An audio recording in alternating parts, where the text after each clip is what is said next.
All right, Jesse on Fire, welcome back to the channel. We're going to talk about Conor McGregor because he's going to welterweight, son. He weighs 187 pounds, solid muscle, confirmed, and that is him going to welterweight. Very smart move for his career. I'll explain why, and I will tell you right now who he is going to fight.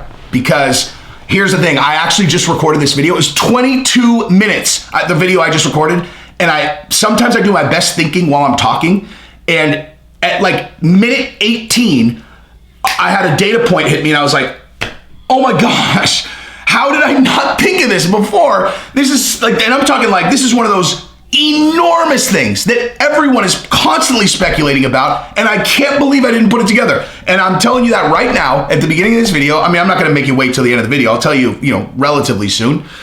But I'm telling you right now, if anybody hears this data point and is not like, oh yeah, how did we not think of that? That's the most obvious thing ever.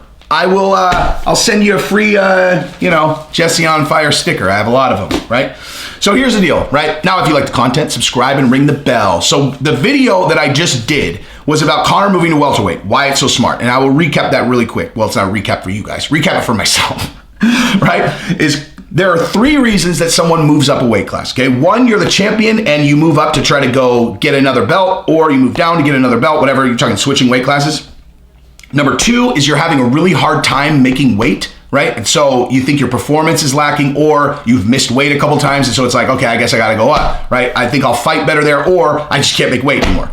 The 3rd reason, which is why Conor's doing it, is because you want to reinvent yourself. Because any star fighter, okay, who has lost a couple in their current weight class and they think that they could do better in another weight class, the second that they switch weight classes, they get a clean slate. It's like, all right, well, let's see what this guy's got, at 180 or 185, 180, the imaginary weight class.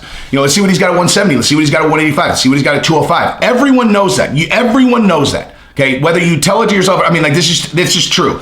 That's why I was saying about John Jones, the first fight needs to be for a title at heavyweight. But so Conor McGregor going to 170 gets a clean slate, because he is going to say, the only time I've ever fought at 170 where my entire camp, I knew we were fighting at 170, was Cowboy. I'm 1-0. Okay, he's technically 1-1 at welterweight, but that was because he fought Nate Diaz, and they switched it to welterweight with 7 days notice. That's not a real welterweight fight.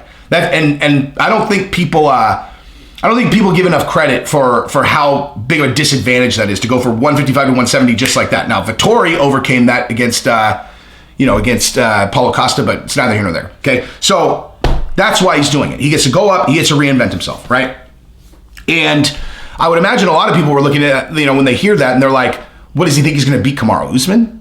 And it's like, that doesn't, first of all, he's going to say that he does. And I'm sure he thinks he can, of course. Conor's blindly confident, right? But that doesn't matter, because that's not who he's fighting, right? Those are not the fights that are in front of him at 170 at all, right? He needs to reinvent himself, which he's going to do.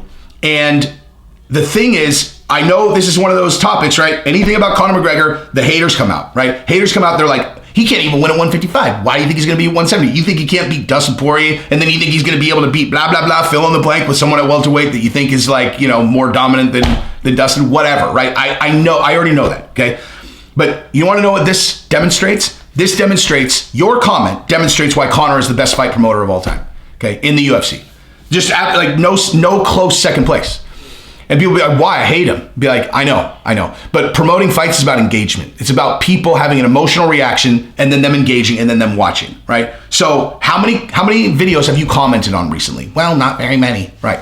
And you're commenting on this one. Yeah, but this is because I hate him. It's not because I like him, right? But you're engaging, okay? And then you're going to pay to watch the fight because you want him to lose. He's the best. He's literally, there's no close second. There's just not. But so when it comes to him going to 170, there are many super fights for him at 170. And here's the other thing. I'm going to connect some dots for you guys real quick. I'm not sure which I should say first, because I'm going to save the big data point in a second, because there's actually some setup here that I need to lay out that'll make perfect sense when I get there. Okay, so Dustin Poirier, we've been talking about this, right? So Dustin Poirier's been saying, oh, Conor's not really on my radar. I'm just going to go beat Charles, and then we'll see what I'm going to do. Now, in that same interview, Dustin said, yeah, I'm not really looking to I'm living one day at a time. I'm really not looking to defend the belt a million times. It's not really what, maybe I'll win the belt and then I'll, vacate. I'll go to 170. Now, can you think of anybody who said that what Dustin Poirier should do is win the title and then vacate so that he can fight Conor? Except what I did was with a lot more theatrics, vacate the belt and then say, the reason I'm doing this is because I've got an unfinished business blood feud with Conor. And so you set up your next fight with Conor as you are so mad at him. Your blood feud is so deep that you've given the belt up in order to fight him because Conor's not in line for a title shot, right? So, I mean, look, I'm just going to say it, man. Like 60,000 people saw that video. You think Dustin maybe saw it? So if Dustin does something like that, I'm just saying, and I did send it directly to his charity email. You know, I was like, look, man, you got to do this. You have to do this. Whoever works for this charity, send this to Dustin. This will make him so much fucking money. I'm trying to help your charity because he'll make so much more money if he does this. But anyway, so I do find it very curious that he's discussing relinquishing the belt right after winning it before he's even fought, okay, and going up to welterweight. Now, why would that all make sense, okay? It would make sense because that's a way that you can justify fighting Conor right after you win the belt, which even more reason, and I'm about to lay a way bigger reason, so even more reason that he should be selling that fight like as if they have a blood feud like I've been talking about all along, right? So here's the thing though, right? So let's say that that's what he's planning to do. So Dustin knows Conor's gonna be at 170. Dustin is going to win the belt and relinquish it, then go fight Conor at 170. Here's the thing, dude. Now, before I realize this data point that I'm about to share with you guys in a second, I would have said it's a matter of Dustin just deciding, yeah, I want that Conor, yeah, I'll take that Conor fight, we'll run it back, and then just saying, yeah, I'll take that fight, and then he'll get it, okay? That is not necessarily true. And actually, and I mean, like, he's actually got, now, I don't know what kind of conversations have happened behind the scenes with the UFC, but I can tell you this. If the UFC sees this video, if anybody who's in the matchmaking business sees this video and has not put this together, what I'm about to say, then things might change right now, okay? Because this is like one of those 1 + 1 = 2 things that just is just an objective truth here, okay? So, Conor at 170, he could fight Dustin, right? If Dustin goes up. Now, who else could he fight, okay? Who else is at 170, right? You've got Masvidal, super fight. Of course, that's in monster fight whenever they do it. You could even do Colby, right? Who else? How about Nate Diaz, right? So you got the Nate Diaz trilogy, okay? Now, why would the Nate Diaz trilogy be a data point that blows up the world for any other consideration, right? Think about it, okay? Well, it's a couple data points.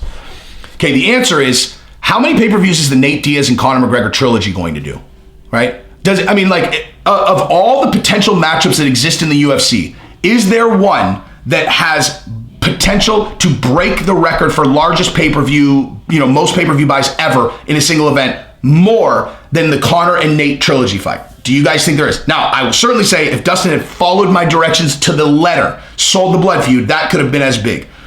But outside of a bunch of theatrics that someone implements to sell their fight with Conor, is there a fight that is more certain to potentially do like 2 to 2.5 million pay-per-views than the Conor and Nate Diaz trilogy? As a matter of fact, I don't even think there's anything anybody could do. That fight sells more than any other matchup that exists, right?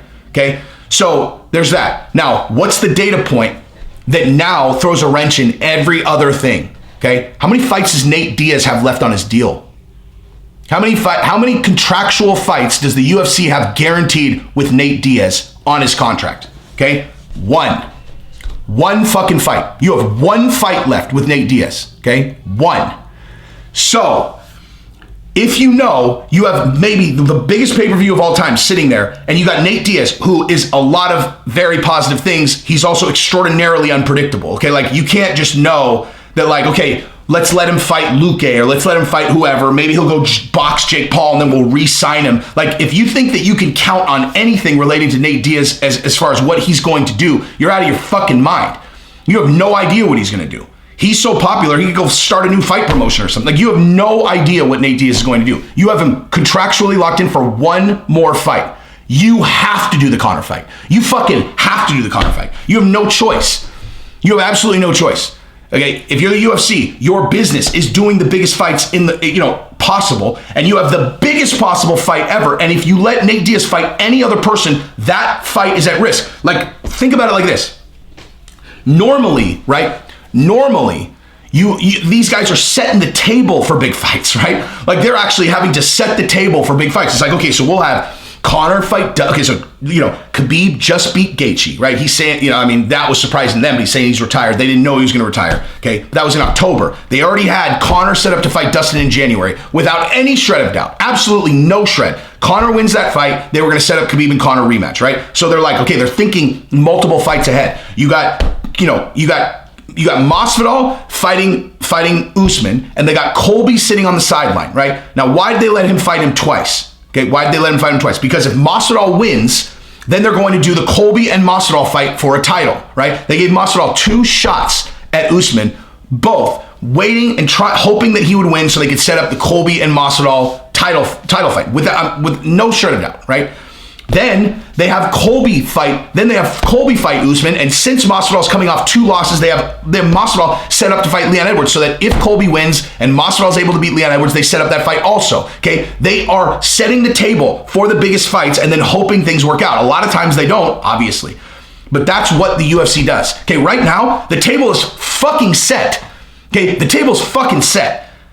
All you have to do is just not leave the fucking turkey in the oven for 2 hours extra. You cannot give Nate Diaz another fight. You cannot give Nate Diaz another fight. Can't do it. Now, the only reason that they might do it, right? Whoa, look at that. I kicked my camera. Okay, here's the only reason that they might do it. Now, the traditional rule, what do you do with a guy who's about to fight his contract out, right? Like this person's like, I'm leaving the UFC. It's my last fight. Traditionally, you have them fight the person that you think is the worst possible matchup for them with someone who has the least possible profile, because you want them to lose and you do not want to give them the opportunity to beat a big name and then go out with a big bunch of promotional, momentum, right? So like you put someone against a really sick guy that's a big star that you think will beat him. Okay, well, what happens if he beats him? Right? Like what happens if he pulls the upset off? Then he goes into free agency with his dick 14 inches long. Okay, you want to chop his dick off. You're looking to dick chop people on their way out. Okay, so you put Nate Diaz up against someone like Luque, right? Someone who's super dangerous but isn't a huge star. Okay, or I mean, theoretically, I know they were talking about Khamzat. The only reason they're doing that is because they thought Nate Diaz has absolutely no chance of beating Khamzat Chimaev, right? But so that's traditionally what you do. Okay, but that is not correct business if you're doing it at the expense of the guaranteed biggest pay-per-view of the fucking year and maybe ever. Okay, you don't sacrifice the biggest pay-per-view ever in order to try to castrate fucking Nate Diaz on his way out. That's just idiotic. That's a fucking idiotic business. If that's what they're considering doing, that's fucking stupid, dude. You take that money. Nate Diaz is how old, dude? Let him go do his boxing. What's he gonna do with that? Like, okay, yeah, so him and Jake Paul do a big fight. That doesn't fucking hurt your business. There's only a fucking handful of Jake Paul fights out there. You're not going to be like losing a bunch of fighters to Jake Paul fights, because Nate Diaz this Jake Paul and fucking, Paul brothers thing is on limited time, dude. This Tommy Fury thing is not going to sell very well, I don't think. I mean, I don't know. What the fuck do I know? Mike Tyson's going to decapitate the other Paul. I mean, look, like this is on borrowed time. Like, this is not real competition, I don't think, at least not in the long term. You sure as fuck do not sacrifice the Nate Diaz and Conor McGregor trilogy in order to send Nate Diaz out with his dick chopped off. That's fucking idiotic. You do the Nate Diaz fight against Conor for 100% sure. You do it because it's going to be one of the biggest pay-per-views ever. Now, so if you consider that, right, you consider that is the situation that you're actually in, right? And yes, I'm going to take a pause right here. You guys are right. All the people that have written to me, you're right. I 100% should be doing this professionally. Some kind of fight promotion strategist, whether I work for Ali Abdelaziz and his whole team or the UFC itself, and I start working with fighters and putting this stuff together, like this stuff is the matrix for me that I can just, anyway. I realize now, yes, this is something that I should be doing professionally. But here's the deal. So if you're Dustin, right? If you're Dustin right now, you have to understand that even with that situation being what it is, okay, you are the UFC matchmaking process is a democratic process. I realize people think that you're looking at a dictatorship. That's not fucking true. Okay, that is not true. The UFC will make the matches that they want to try to set up the fights they want. But what supersedes all of that is if the fight fans all demand a certain matchup or a certain fighter, etc. And the way that you vote is by tweeting about it or by commenting on videos about it, about throwing energy in the direction of a specific matchup, okay? So if you're Dustin Poirier, okay, and now assuming that he is planning to fight Conor no matter what he says in interviews, because if he's talking about relinquishing the belt at 170 or 155 and going up to 170 right after he wins the belt, why else would he be doing it? Because he wants to take a shot at Kamaru Usman? That's fucking, of course not. That doesn't make any sense, okay?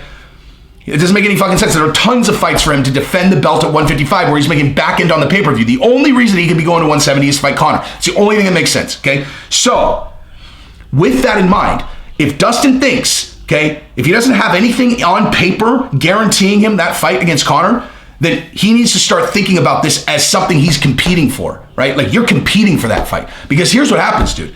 Right now, yeah, you're the last person Conor fought, right? Conor broke his leg. Conor's saying he wants to fight you.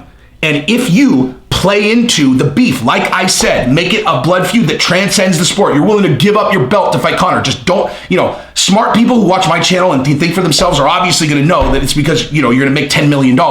Dumb people people actually comment on my videos, well, how do you know that Dustin's not just so comfortable financially that he doesn't care about the money? I'm like, you want to know who says that? Fucking poor people, dude. That's the thing that poor people say.